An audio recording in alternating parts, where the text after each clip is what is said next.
अस्सलाम वालेकुम, मैं हूं नारिन सिद्दीकी और आज हम बनाएंगे ज़बरदस्त सी रेसिपी लेकर आई हूं आपके लिए शीर खुरमा की। बहुत ही ज़बरदस्त और बहुत ही डिलीशियस अंदाज़ है इसका और बहुत ही ज़बरदस्त तरीके से आज आपको बनाना सिखाएंगे।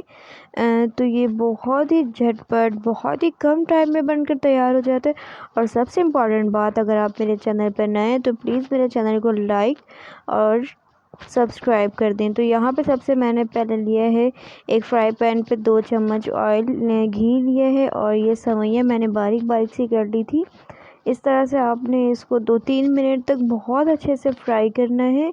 और जब आप फ्राई कर लेते हैं, बहुत से लोग ये गलती करते हैं, इसको फ्राई किए बिना बना लेते हैं तो इसका टेस्ट नहीं आता और इसकी स्मेल सी आती है। तो आपने ऐसा हरगिज़ नहीं करना है और इसको बहुत ही ज़बरदस्त से आपने फ्राई कर लेना है सबसे पहले इस तरह से।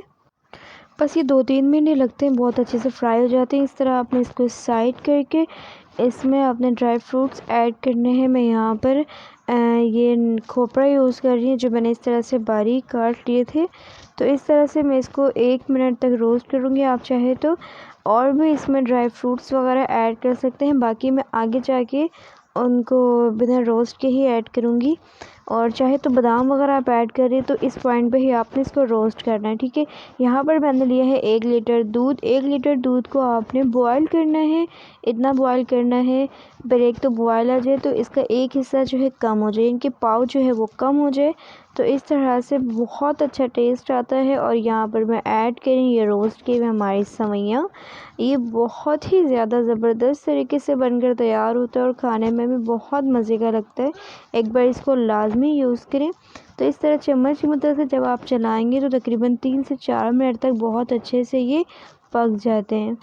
चम्मच की मदद से आपने इसको बहुत अच्छा चला लेना है एक तो। और ये साथ ही इसमें मैंने ऐड कर दिए है वो खोपरा भी, बहुत ही अच्छा इसका टेस्ट आता है। ये लाजमी ऐड करें।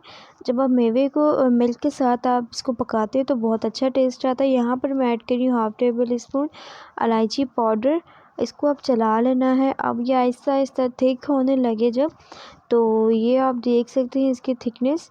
मीडियम फ्लेम पर ही आपने इसको पकाना है, बहुत हाई करके नहीं पकाना है। तो ये हमारी थोड़ी थिक होने लगी है सेवइयाँ। तो ये ज़बरदस्त से आपने इसको चला लेना है। ये बहुत ही ईज़ी ऐसी रेसिपी है और जितना ईज़ी है और खाने में बहुत ही ज़बरदस्त। यहाँ पर मैंने 2 अजवा खजूर इस्तेमाल किए हैं। अगर अजवा खजूर ना हो तो आप रेगुलर यूज़ में जो खजूर होते हैं आप उनको भी ऐड करके इसको बहुत ही मज़े का लगता है। यहाँ पर साथ में ऐड करी 1/2 कप चीनी। आप चीनी की क्वांटिटी जब कम मीठा इस्तेमाल पसंद है आपको तो चीनी का इस्तेमाल कम कर या ज़्यादा कर सकते हैं। और साथ ही इसमें ऐड कर रही हूँ चुटकी भर में ज़र्दा कलर। इससे जो है इसका टेस्ट बहुत ही ज़बरदस्त आता है। एक बार आप बनाएंगे तो इंशाल्लाह आपको इस तरह से ये ज़बरदस्त सा जो है हमारा शीर खुरमा बनकर तैयार हुआ है। और इसको आपने ठंडा करके इसकी थिकनेस देख सकते हैं। ठंडा करके मैं आपको डिश आउट करके दिखाऊंगी, बहुत ज़बरदस्त। तो आप देख सकते हैं यह ज़बरदस्त सा हमारा शीर खुरमा बनकर तैयार हुआ है। उम्मीद करती हूँ आपको मेरी ये वीडियो अच्छी लगी होगी। वीडियो अच्छी लगी तो प्लीज़ मेरे चैनल को लाइक कमेंट शेयर और सब्सक्राइब करना ना भूला करें। चलती हूँ इसी तरह ज़बरदस्त सी वीडियो के साथ, इसी तरह की एक नई वीडियो में हाज़िर होंगी। तब तक के लिए आपने अपना रखना है बहुत सारा ख्याल और मुझे देना है इजाज़त। तब तक के लिए अल्लाह हाफ़िज़।